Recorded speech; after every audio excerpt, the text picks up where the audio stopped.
Hey everyone, greetings to all. This is Sakshi Agrawal here in front of you with a new video on a new topic, that is Tara Shikoh important questions. So अपना Mughal dynasty का एक hierarchy चल रहा था. अपन लोगों ने starting से start किया था, बाबर, फिर हुमायूं, फिर अकबर, फिर आपका जहांगीर और फिर हमने शाहजहां तक अभी कंप्लीट किया था. ठीक है, बाकी बात करें तो इसके बाद अपना औरंगज़ेब बनता है. ठीक है, मैं आपको बताती हूँ.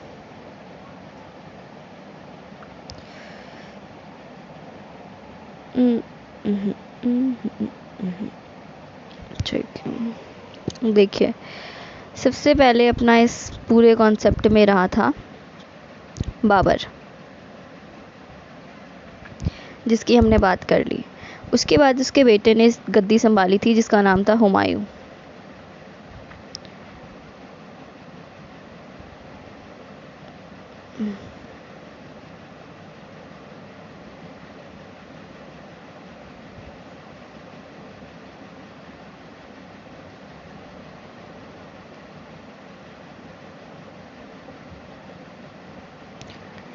उसके बाद हमने बात कर ली थी आपके हुमायूं की. फिर हमने बात की थी अपने अकबर की.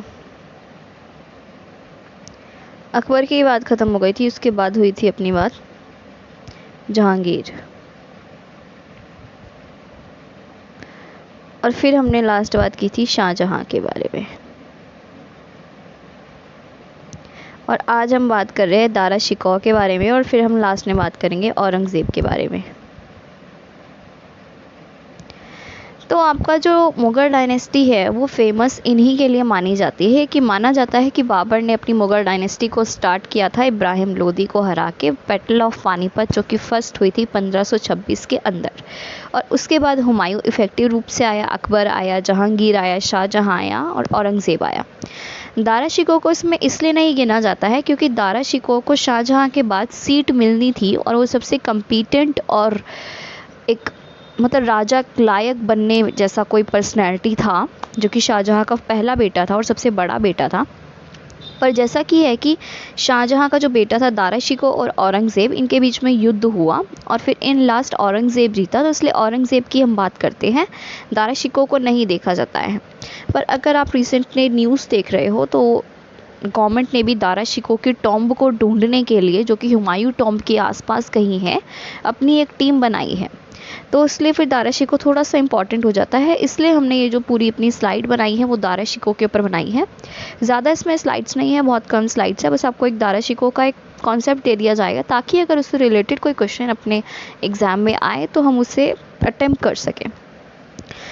औरंगज़ेब के बाद भी माना जाता है कि मुग़ल डायनेस्टी का एंड नहीं हुआ था, पर वो इफ़ेक्टिव नहीं हुई थी, इसलिए उसको एंड मान लिया जाता है. अब जैसे कि औरंगज़ेब के बाद उसके बेटे इतने कम्पिटेंट नहीं थे कि वो मुग़ल डायनेस्टी को आगे बढ़ा सके, पर फिर भी उसके एक बेटे बहादुर शाह फर्स्ट को वो सीट मिल गई थी एज अ किंग, जो कि इफ़ेक्टिव नहीं रही. वो अपनी सीट को नहीं बचा सका और हार गया. ठीक है, तो इस तरीके से आपकी ये सीरीज़ चली थी, बाबर, फिर हुमायूं, फिर अकबर, फिर जहांगीर, फिर शाहजहां और फिर औरंगज़ेब. मुझे लगता है कि आपको ये समझ आई होगी.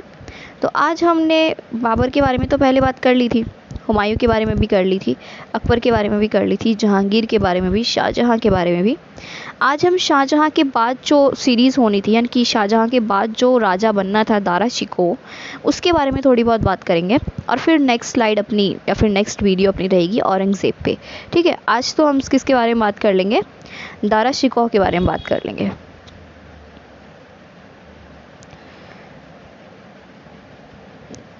ठीक है, दारा शिकोह कौन था? अपना शाहजहां का बेटा था, और गद्दी पे इसी को बैठना था.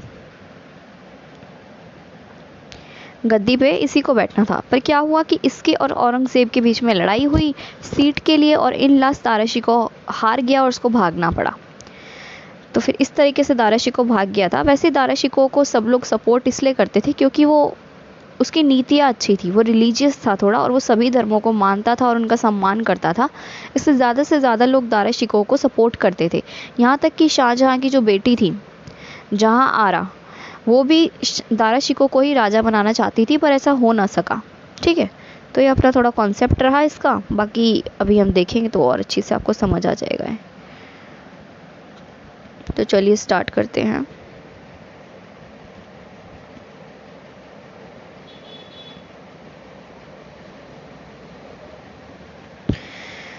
As of January 2021, the central government has appointed a committee that will visit Humayun's tomb complex to identify Dara शिकोह's burial place. जैसा कि मैंने आपको बताया, जनवरी 2021 के अंदर अभी गवर्नमेंट ने रिसेंटली ये फरमान जारी किया है कि क्या किया जाए, दारा शिकोह की टॉम को ढूंढा जाए। क्यों ढूंढा जाए? क्योंकि माना जाता है कि दारा शिकोह बहुत ही पढ़ा लिखा और रिलीजियस व्यक्ति था और उसने कुछ ना कुछ तो ऐसा पढ़ाई में किया होगा जो कि हिस्ट्री को और झांकने में हमें मदद कर सकता है। इसलिए दारा शिकोह की टॉम को ढूंढा जा रहा है। अब इसमें मुश्किल बात क्या है? तो मुश्किल बात ये है कि किसी भी टॉम पर उसका नाम नहीं लिखा हुआ है कि भाई ये किसकी है, ये किसका, मतलब यहाँ पे किसको दफनाया गया था, तो ऐसा कहीं भी नहीं लिखा गया है। इसलिए उन सारी टॉम में से दारा शिकोह का ब्यूरियल प्लेस ढूंढना बहुत ही ज़्यादा मुश्किल हो रहा है। फिर भी गवर्नमेंट ने अपना एक बनाया है टीम जो कि करेगा। तो ये न्यूज़ में रहा था, the ministry of culture recently set up a 7-member panel of the archaeological survey of India to locate the grave of the Mughal prince Dara Shikoh, जिसका टाइम पीरियड 1615 से 1659 तक रहा आपका। He is believe to be buried somewhere in the Humayun's tomb complex in Delhi. माना जाता है कि कहीं ना कहीं हुमायूं टॉम के आसपास ही उसको दफनाया गया था। One of around 140 Graves of the Mughal chain. और ये मुश्किल इसलिए है क्योंकि 140 वहाँ पे ग्रेव्स है या फिर 140 दफनाई हुई ऐसा मतलब बनाया हुआ है, तो उसमें से ढूंढना, क्योंकि किसी पे भी नाम नहीं लिखा हुआ, तो मुश्किल पड़ जाता है। The panel has been given 3 months time to complete this task. और इस पैनल को 3 महीने का समय दिया गया है कि वो अपना टास्क को कंप्लीट करे। तो इसलिए थोड़ा सा इंपॉर्टेंट हो जाता है अपने लिए दारा शिकोह, क्योंकि रिसेंटली ये न्यूज़ में था। जनवरी 2021 में जब ये मंथ, ये ईयर अपना स्टार्ट हुआ था, तो ये बंदा न्यूज़ में था। अब हु वॉज दारा शिकोह? तो he was the son of Mughal emperor Shahjahan. Shahjahan का बेटा था। Dara Shikoh was born to prince Khurram and his wife Mumtaz Mahal at Taragarh fort Ajmer. यानी कि दारा शिकोह खुर्रम यानी कि अपना वही प्रिंस शाहजहाँ और उसकी वाइफ मुमताज़ महल का सबसे बड़ा बेटा था। His father became the king when he was 12 years old। In 1633 he married his cousin Nadir Banu and did not marry ever again. उसके पिता जो थे वो किंग कब बने थे? 12 साल की उम्र में बने थे।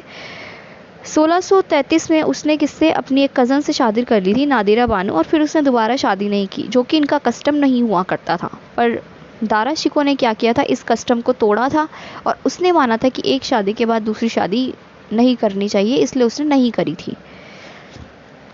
At a young age, he was made a military commander at very royal Mughal prince was. In 1652, he became the governor of Kabul and Multan. He was perhaps not as successful a military man as much as a philosopher and intellectual. यानी कि वो military man या फिर एक लड़ाकू योद्धा से अच्छा किस चीज़ में अच्छा था? एक दार्शनिक था और एक इंटेलेक्चुअल यानी कि दिमागी तौर पे पुष्ट हष्ट पुष्ट पर्सन था, यानी कि जिसका दिमाग थोड़ा अच्छा चलता था, तो वो दिमागी रूप से ज़्यादा अच्छा था, उसका दिमाग इन्हीं सब चीज़ों में लगता था। Dara Shikoh was interested to read about various religions apart from his own. He learn from pandits and Christian priest about Hinduism and Christianity. Muslim होने के बावजूद उसने हिंदू की चीज़ें सीखी पंडितों से और क्रिश्चियन की चीज़ें सीखी क्रिश्चियनिटी से, जो कि उसको मेन बनाती है। ठीक है, उसका पढ़ाई वगैरह में ही थोड़ा ज़्यादा पार्ट था। He learn the Sanskrit language. He was inspired by the philosophy in the Upanishad and then he translated them to Persian. उसने संस्कृत लैंग्वेज सीखी, क्यों? ताकि वो मुंडक उपनिषद पढ़ सके, और फिर बाद में उसने क्या किया? उसको पर्शियन में ट्रांसलेट किया।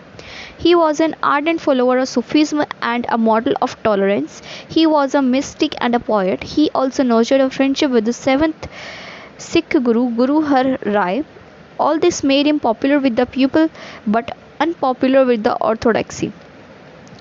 ठीक है, यानी कि इन सब चीज़ों से इसको जाना जाता था कि भाई थोड़ा रिलीजियस वगैरह बंदा था, सब धर्मों को मानता था, सब धर्मों की पूजा करता था। इसने क्या किया? 7th सिख गुरु गुरु हर राय से भी मतलब फ्रेंडशिप की या फिर अच्छा रिलेशन रखा। Dara Shikoh authored many books and is most famous one is मजमा उल बहरैन। तो ये इसकी किताब थी भाई, मजमा उल बहरैन, याद रखेंगे अपन नाम। It means the confluence of 2 seas and is a comparative study of Vedanta and Sufism. यानी कि ये भी इसने कंपैरेटिव स्टडी किस पे की थी? किसी रिलीजियस पे ही की थी, वेदांता और सूफिज्म पे इसने बेस अपनी ये बुक रखी थी, जो कि था मजमा उल Bahrain. He established a library that is still standing in Delhi and maintained by the Archaeological Survey of India. He also commissioned many paintings and architectural works या फिर वंडर्स। इसने एक अपनी लाइब्रेरी बनाई थी जो कि आज भी है दिल्ली के अंदर। Shahjahan greatly favored him over his other sons and this led to animosity between Dara and his brother Aurangzeb. Aurangzeb was a bitter military commander. अब 3 बच्चों के बाद जो था वो आपका औरंगज़ेब था, पर पहले बच्चे में दारा शिकोह था, तो इसलिए दारा शिकोह को बड़े होने की वजह से सीट का हकदार माना जाता था। और बाकी क्या था कि वो धर्म वगैरह को ज़्यादा फॉलो करता था, पढ़ाई लिखाई ज़्यादा में थोड़ा था, तो इसलिए उसके पेरेंट्स उसको सपोर्ट करते थे। या फिर शाहजहाँ चाहता था कि वो ही राजा बने, और उसकी सबसे बड़ी जो बेटी थी शाहजहाँ की, जहान आरा, वो भी यही चाहती थी कि दारा शिकोह राजा बने। और जब ये बात उठी, जब शाहजहाँ के बीमार होने पर ये बात उठी कि किसको राजा बनाया जाए, तो सभी ने दारा शिकोह के सपोर्ट में अपने अपने मत दिए थे। पर इन लास्ट जब युद्ध हुआ और औरंगज़ेब जीता, दारा शिकोह हारा, तो औरंगज़ेब ने शाहजहाँ को जेल कर दी थी और वो 8 साल उस जेल में रहा और फिर मर गया। तो 8 साल जो उसके साथ जेल शेयर की वो उसकी बेटी ने की, जिसका नाम जहान आरा था। शाहजहाँ की मौत के बाद भी जब जहान आरा अपने महल में वापस आती है, तो औरंगज़ेब उसको एक बड़ा सीट देता है, यानी कि एक बड़ा पद देता है अपने उसके अंदर, राज्यसभा वगैरह के अंदर, क्योंकि माना जाता था कि जो जहान आरा थी वो पॉलिटिक्स में बहुत अच्छी थी। हालांकि उसने दारा शिकोह के सपोर्ट में दिया था अपना मत कि दारा शिकोह को राजा बनना चाहिए, औरंगज़ेब को नहीं, पर फिर भी औरंगज़ेब जहान आरा का बहुत सम्मान वगैरह किया करता था। तो ऐसा कुछ ये कॉन्सेप्ट था आपका। Shahjahan greatly favoured him other, तो शाहजहाँ भी अपने बाकी सारे बच्चों में दारा शिकोह को ही फेवर किया करता था। After Shahjahan became ill, the power struggle for throne commenced between his sons. At the Battle of Samugad in May 1658, Dara Shikoh was defeated by his brothers Aurangzeb and Murad. Aurangzeb then disposed his father assumed power. यानी कि सामूगढ़ की battle जो कि 1658 में हुई थी, उसमें दारा शिकोह हारा गया था और औरंगज़ेब जीता था। Dara Shikoh retreated from Agra and then went to Kathiawar via Thatta in Sindh. He once again met Aurangzeb in the Battle of Diroi, where he was again defeated. After this defeat, he went to Sindh and took refuge under an Afghan chieftain. Unfortunately for Dara, the chieftain betrayed him and handed over to Aurangzeb's soldier. यानी कि क्या था कि दारा शिकोह एक बार तो भागने में सफल हुआ था, जब वो पहली बार सामूगढ़ फोर्ट में, सामूगढ़ की बैटल में हारा था 1658 में औरंगज़ेब से। तो दूसरी बार भी उसको देखने को मिल गया औरंगज़ेब, कौन सी बैटल में, बैटल एट देरोई में। अब क्या हुआ कि इसमें हारने के बाद फिर से दारा शिकोह भागा, पर इस बार जिसके पास उसने शरण पाई, जो कि था अफगान का एक चीफ, वो दारा शिकोह का ही, उसी का, औरंगज़ेब का ही आदमी निकला। उसने दारा शिकोह को औरंगज़ेब के हैंड ओवर कर दिया और फिर औरंगज़ेब ने क्या किया, सज़ा वगैरह दी। तो Dara is suppose to have been brought at Delhi and humiliated in public by his brother. He was then declared a threat to peace and apostate of Islam. He was executed on 30 अगस्त 1659। यानी कि माना जाता है कि दारा उसको चेन से बांध के लेकर आया था फिर वापस आगरा, दिल्ली में, और उसको पूरी पब्लिक के सामने डिक्लेयर किया था कि भाई ये शांति के लिए हानि है, इसलिए इसको क्या करते हैं, मार देते हैं। और फिर उसको मार दिया था, यानी कि एग्जीक्यूट, उसको ख़त्म कर दिया था 30 अगस्त 1679 को। ठीक है, 1659 ही मान लो आप इसे। Was he the eldest son of Shahjahan, तो हाँ भाई एल्डेस्ट सन था शाहजहाँ का, एल्डर ब्रदर था औरंगज़ेब का। What was the rank given to him in the Mughal empire, उसको क्या रैंक गिवन थी, तो पदशाहज़ादा ई बुज़ुर्ग मर्तबा, ये उसको गिवन थी, यानी कि प्रिंस ऑफ हाई रैंक। ठीक है। How is he related to princess Jahan Ara बेगम, तो उसकी बहन थी भाई। हु डिफीटेड दारा शिकोह, किसने डिफीट किया, तो वही औरंगज़ेब ने किया 1657 के अंदर, जब शाहजहाँ इल पड़ गया तब। When did Dara Shikoh die, तो 1659 में 30 अगस्त को वो डाई हुआ, मरा। और उसको एग्जीक्यूट किसने किया, भाई औरंगज़ेब ने किया। How was he different from Aurangzeb, Aurangzeb से वो कैसे अलग था, तो वो लिबरल मुगल प्रिंस था, पढ़ाई पे ज़्यादा ध्यान देता था, ऑर्थोडॉक्स या फिर रूढ़ीवादी नहीं था जैसा कि औरंगज़ेब था। Dara Shikoh was inclined towards philosophy and mysticism और military pursuits in comparison to Aurangzeb, उसके कंपैरिजन में ज़्यादा रिलीजियस था। Was there any title given to Dara Shikoh, yes, Shahzada e Buland Iqbal, यानी कि वही प्रिंस ऑफ हाई फॉर्चून या फिर प्रिंस ऑफ हाई रैंक, तो ये सब उपाधि उसको गिवन थी। The other title was Shah e Buland Iqbal, ये भी उसको उपाधि, मतलब शुरू से ही उसको सब लोग चाहते थे कि वो राजा बने, तो इसलिए ऐसी उपाधियाँ उसको दी गई थी। आगे अपना क्या है, 52 नाम से आपको इसको याद रखना है, इसलिए मैंने इसकी हेडिंग 52 रखी है या फिर 52 रखी है। He translated into Persian the Bhagavad Gita as well as 52 Upanishad. जैसा कि अभी हमने देखा भी था कि वो बहुत ही रिलीजियस पर्सन था, वो हिंदू की भी सारी चीज़ें पढ़ता था, संस्कृत लैंग्वेज भी उसने सीखी थी, फिर उसने उपनिषदों को भी कन्वर्ट किया, इस्लाम वगैरह उसने सीखा, क्रिश्चियनिटी को फॉलो किया करता था, तो यानी कि बहुत सारी चीज़ों को फॉलो करता था। और उसने भगवत गीता को पर्शियन में ट्रांसलेट किया था और कोई 52 उपनिषद थे जिसको भी उसने उसमें ट्रांसलेट किया था। Dara Shikoh is describe as one of the greatest free thinkers of time. ये लाइन उसको कही गई थी उस टाइम के लोगों ने, यानी कि माना जाता था कि वो एक फ्री थिंकर था या फिर इसका सोच का दायरा बहुत बड़ा हुआ करता था। ऐसा कुछ लोग मानते कि अगर दारा शिकोह औरंगज़ेब की जगह राजा बनता तो इंडिया को ये फ़ायदा होता कि इंडिया में रिलीजियस जो चीज़ें हैं वो ज़्यादा होती, लोगों की सोच का दायरा बड़ा होता, हो सकता है अहिंसा होती, यहाँ पे हिंसा कम होती। पर इसमें नुकसान क्या है कि अगर दारा शिकोह राजा बन जाता ना तो उसे कोई भी इजीली हरा सकता था, क्योंकि वो एक मिलिट्री मैन नहीं था, तो उसको इजीली हरा के कोई और सत्ता पे आना मुमकिन था। इसलिए उसके न आना अच्छा भी है और बुरा भी है।